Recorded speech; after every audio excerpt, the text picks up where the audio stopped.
What's going on, boys? It's Salted Neos here. I thought I'd finally finish the research for the second part of the Home Shiny Dex challenge video.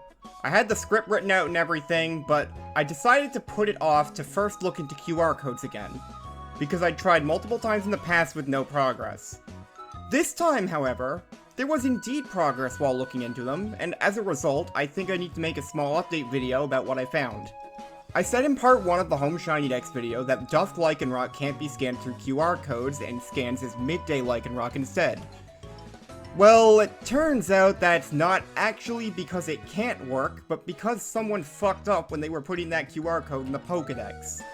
You see, the reason that QR scans as Midday Lycanroc is because that QR is actually Midday Lycanroc. That's right, it's just the wrong form's QR code. The QR codes that we need are these two right here.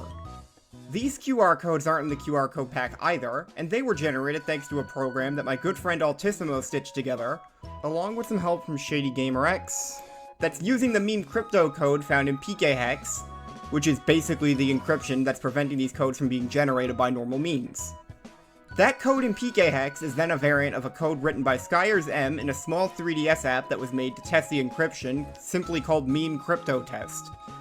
I set up these Lycanroc QR codes to only be scannable on Ultra Sun and Ultra Moon. Not because it would be game-breaking, Sun and Moon see one without this protection as a Wonder QR instead, but this is so less people get confused as to why it's not working and giving a random Pokemon instead. I know what you might be thinking now. Does this mean that the other Pokemon I said can't be scanned in that video are scannable now? Unfortunately, the answer is no. Starting with the legendaries, it seems the reason they weren't included in the pack is because the game doesn't actually allow itself to get entries from Pokemon after Como-O in the Pokedex using specifically Pokedex QR codes. They should be possible if we could generate Galloway QR codes, which are the QR codes from Galloway discs for a Japanese arcade game, and I've seen Marshadow give one of those, so it should work. But unfortunately, it uses a different private key to the one we have, which means we can't actually generate those right now. If that key happens to be floating around out there, through some sort of Gen 7 leak, these entries might become possible, but it's asking for a lot.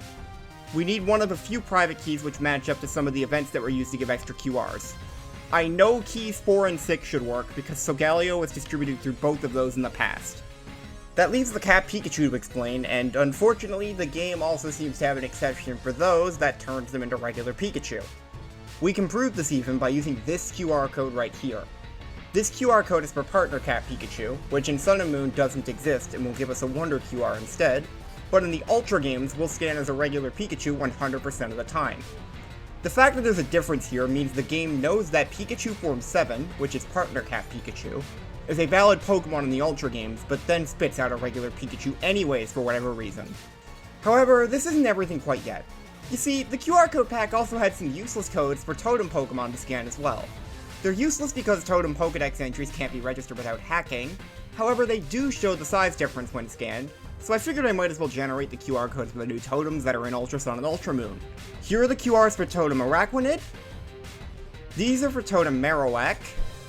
These two QRs are for Togezumaru, and finally, these two are for Totem Ribombee. Thank you all for watching this extremely short little update video. Again, massive thanks to the people I mentioned earlier for helping with figuring out how these things work and contributing to me being able to generate these QR codes to learn more about them. I'm probably still going to mess around with these a bit more before I finish recording part 2 of the Home Shiny Dex video, just on the off chance I stumble into something else, but I'm fairly certain for the time being that I've gotten all the information that I'm going to be able to figure out without a new private key. I just really love to mess around with files like this anyway, so who knows, I might find something.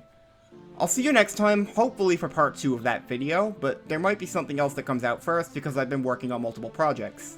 Later on, boys.